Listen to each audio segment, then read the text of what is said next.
The cure for your back pain is annoyingly simple, and you are going to hate it. 5 exercises fix the underlying cause of 90% of back problems. They are boring, they are slow, and ask for 2 minutes a day forever. Here is the first one. Exercise 1 is the cat-cow.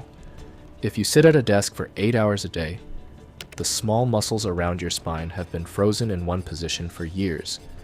They have forgotten how to move, the joints between your vertebrae have stiffened up. Before you ask your spine to stabilize, lift, or twist, you need to remind every segment that it can move on its own. Here is how you do it. Get on your hands and knees. Hands directly under your shoulders, knees directly under your hips. Slowly drop your belly toward the floor and lift your head up. That is the cow. Then reverse the motion. Round your back toward the ceiling and tuck your chin to your chest. That is the cat. Move slowly. Try to imagine you are flipping the pages of a book, one vertebra at a time, top to bottom, and then bottom to top, 6 full cycles with breath. If your wrists hurt on the floor, drop down to your forearms and do the same movement from there. That still works. Once you can flow through 6 smooth cycles without rushing, try pausing for a full breath at the top and at the bottom of each one. That is when the deeper spinal muscles start to wake up. They are called the multifidus and rotatores, the tiny stabilizers that wrap each individual joint of your spine, and they have been switched off for years. Here is what is happening inside your body. Your spine has 33 vertebrae, and most adults can only move about half of them on demand. The rest lock together in stiff blocks of 2, 3, or 4 segments that move as one unit. The cat-cow restores segmental motion, meaning each joint starts moving independently again instead of dragging its neighbors along for the ride. When you sit for hours, the joints in your mid-back fuse into rigid sections. The joints in your lower back end up overworking to make up for the lost mobility above. That mismatch is the seed of most chronic back pain. Cat-cow undoes it. Over 600 million people worldwide deal with chronic low back pain right now. Most of them have never spent 2 minutes a day mobilizing the joints causing it. This warm-up takes longer to read about than it takes to do. Treat it as the doorway into the rest of the routine. Skip it, and the other 4 exercises feel twice as hard for half the benefit. Now we shift from mobilization to stability. Exercise 2 is the modified curl-up. Physical therapists now rank weakness in the front of the core as one of the most overlooked causes of chronic back pain. It hits adults over 30 especially hard. The muscles that wrap the front of your spine are supposed to keep your lumbar region from collapsing forward under load. When they cannot do their job, your discs take the hit every time you bend, sit, sneeze, or stand up from a chair. Here is how you do it. Lie on your back, bend one knee with your foot flat on the floor. Keep the other leg straight. Slide both hands, palm down under your lower back. Fingertips pointing toward your toes. Your hands fill the natural curve so the curve stays preserved during the lift. Brace your stomach like someone is about to poke you in the gut. Lift your head and shoulders 1 or 2 inches off the floor as a single rigid piece. Imagine your spine is a steel rod that cannot bend. Only your head and shoulders rise. Your lower back does not move at all. Hold for 10 seconds. Lower down. Repeat 6 times. Switch legs and repeat the full set. If you cannot keep your lower back from flattening into the floor during the hold, drop the time to 5 seconds. All of that counts. Once 10 seconds feels easy, lift your elbows slightly off the ground during the hold. The deep stabilizers fire much harder the moment you remove your elbow support. This exercise looks like a half crunch, but it does the opposite of what a crunch does to your spine. A traditional crunch flexes the lumbar spine repeatedly under load. That grinds the discs and accelerates the exact damage you are trying to fix. The curl-up keeps the lumbar spine locked in its neutral curve while the abdominal wall does the work. Your core gets stronger. Your spine gets spared. That is the entire mechanism. It took decades of research to figure out a simple truth. The most basic version of this exercise works better than every fancy AB move people do at the gym. Stay with me, because exercise 4 has an interactive test that tells you exactly how at risk your back actually is right now. Most people fail the first time they try it. That is the point of the test. You need to know where you actually stand before you can fix what is broken. That brings us to exercise 3, and this one is going to feel very different from anything you have done so far. Exercise 3 is the bird dog. Without rotational and anti-extension control, your spine becomes the joint that absorbs every force your body produces. Every step, every lift, every twist, every cough.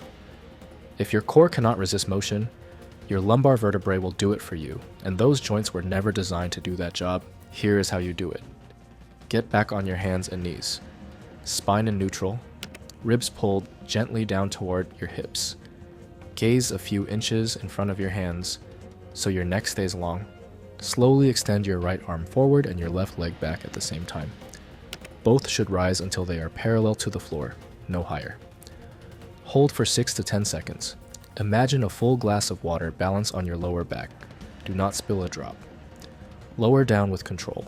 Switch sides. 5 to 8 reps per side. Here is the biomechanical part. Researchers at the University of Waterloo produced most of the modern science on back pain. They found that this single movement pattern carries over to almost every daily activity you do. Carrying groceries, climbing stairs, picking up your kids, loading a dishwasher, reaching up to a high shelf with one arm. The bird dog teaches your nervous system one rule it has forgotten. Over years of desk work and bad posture, the spine holds steady while the limbs move.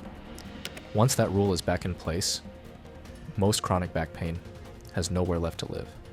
If you cannot extend the arm and leg together without your hips tilting or your back sagging, do them separately. Arm only, then leg only, until your nervous system catches up to the demand. That is your starting line. Once both sides feel rock steady, try drawing small squares in the air with your extended hand while the rest of your body stays completely frozen. That variation is what researchers use with elite athletes during back rehab, and it dramatically increases the demand on the deep stabilizers. The hardest part is the slowness. Almost everyone wants to flap the arm and leg up quickly to get the rep over with. Try to resist that urge. The benefit of the bird dog lives in the hold and the controlled lowering, never in the lift itself. If you have to slow down to keep your hips from rocking, slow down. The slower the rep, the more your deep stabilizers fire. And the deep stabilizers are the muscles your back has been waiting for. If this is helping you, subscribing takes 1 second, and it tells me to make more content like this. That is it. Let us keep going. Exercise 4 is the side plank. Before I explain the position, I want you to try something right now if you have the floor space. Drop into a modified side plank. Knees bent at 90 degrees, forearm on the ground, elbow directly under your shoulder. Lift your hips up so your body forms a straight line from your knees to your shoulders. Hold it. Count silently. See how many seconds you can last with steady breathing. Under 20 seconds on each side means your lateral core is significantly underdeveloped. That is the exact area researchers have linked most directly to chronic low back pain. That ache you feel on one side of your lower back has a specific cause. It flares up after a long drive or a long day standing at the kitchen counter. It comes from muscles you have never trained in your life. The cause is muscle disuse, and muscle disuse is one of the easiest things in the human body to fix. Here is how you do it properly. Lie on your side. Bend your knees to 90 degrees behind you. Place your forearm on the floor with your elbow directly under your shoulder. Rest your free hand on your opposite shoulder. Lift your hips up so your body forms a clean straight line from your knees through your hips to your shoulders. Imagine your body as a tree trunk, rooted from elbow to knee, refusing to bend sideways no matter what the wind does. Hold for 10 seconds with steady breathing. Lower with control. Repeat 3 times per side. If even the knee version feels too hard on day 1, lie on your side with both legs bent. Brace your core while keeping your hips on the ground. The pattern still counts. An inch of progress in a month is significant. Once 30 seconds on the knee version feels comfortable, straighten the legs and stack your feet. That is the full side plank, and the strength curve from there climbs fast. Side plank endurance is one of the strongest predictors of low back injury risk in healthy adults. The longer you can hold a clean side plank, the better your obliques and your quadratus lumborum can do their job. The quadratus lumborum is the deep muscle that runs from your bottom rib down to the top of your pelvis on each side. Its job is to keep your spine from collapsing sideways every time you walk, lift, or carry a heavy bag on one shoulder. Most adults never train this muscle on purpose. That is why it goes quiet over time. The small joints of the lumbar spine end up doing its job at half the strength. Watch your hips during the hold. The most common form failure is letting the hip closer to the floor sag downward as you fatigue. The moment that sag starts, the exercise stops working. The The strain shifts back to your lumbar spine, which is the exact opposite of what you want. If you feel yourself sinking, end the set early. A clean 10-second hold is worth more than a sloppy 30-second one. Quality builds the right pattern. Quantity without quality just reinforces the wrong one. Exercise 5 is the glute bridge, and this is where most people start feeling the change show up in their everyday life. Remember when bending down to tie your shoes felt like nothing? When you could sit on the floor and get up without using your hands for support? When carrying a laundry basket up the stairs did not require a 5-minute mental warm-up? Most adults lose that ease somewhere in their 40s, and almost all of it traces back to one thing. Your glutes stop firing, and your lower back quietly picks up the work they were supposed to do. Here is how you do it. Lie on your back, knees bent, feet flat on the floor about hip width apart, arms relaxed at your sides, palms down. Push through your heels and lift your hips toward the ceiling. Squeeze your glutes hard at the top, like you are trying to crack a walnut between them. Imagine invisible threads pulling your knees gently apart while your hips drive up toward the ceiling.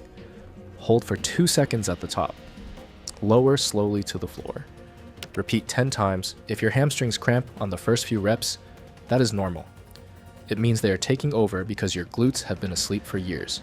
Reduce the range, lift only a few inches off the floor at first, and let your body find the right pattern over time. Once 10 reps feels easy, try a single leg variation, lift one foot off the floor, and bridge with just the other leg. That isolation is where the real glute recruitment lives. Your glutes are the largest and strongest muscle group in your body, and they have one main job. They extend your hips. When the glutes go quiet, your lumbar spine extends instead. That crushes the discs and overworks the small muscles around the spine that were never built for heavy work. Every time you stand up from a chair, walk up a curb, or lift something off the floor, the wrong muscles do the work. Over years, that pattern produces the daily ache that no stretch or massage ever seems to fully clear. The glute bridge wakes the right muscles up and tells the wrong ones to stand down. After 2 weeks of daily bridges, most people report less morning stiffness and easier standing from chairs.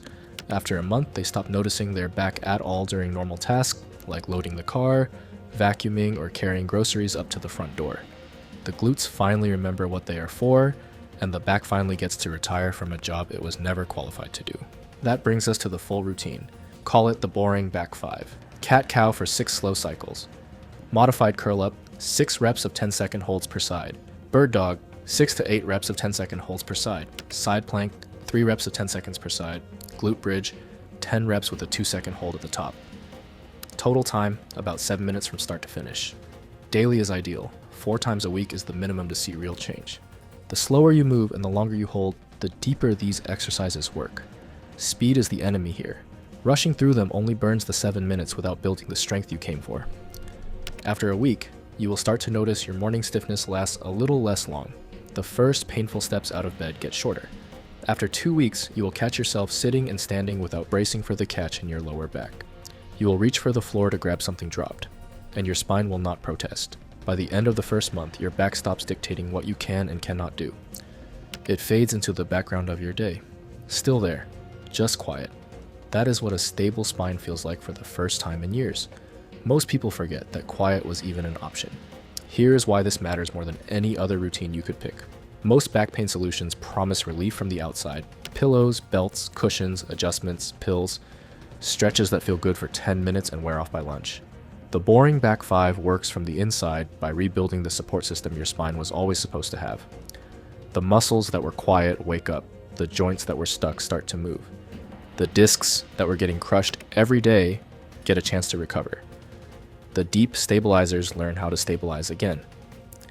The lumbar spine finally gets to do its job, which is to be the steady anchor your limbs move around. None of that is exciting. None of it photographs well. None of it makes for a viral fitness reel, and that is exactly the point. The back problems that get fixed are the ones with the most boring solutions. Durable strength gets built in small, repeatable doses that compound over weeks. 2 minutes a day, every day, builds more durable back health than one 90-minute class a week. Every single time. The flashy fix gets all the attention, the boring fix gets all the results. If someone you know wakes up stiff every morning, winces when they bend to pick up a grocery bag, or has quietly given up on hobbies because their back will not let them anymore, send them this video. It might be the thing that finally gives them their life back.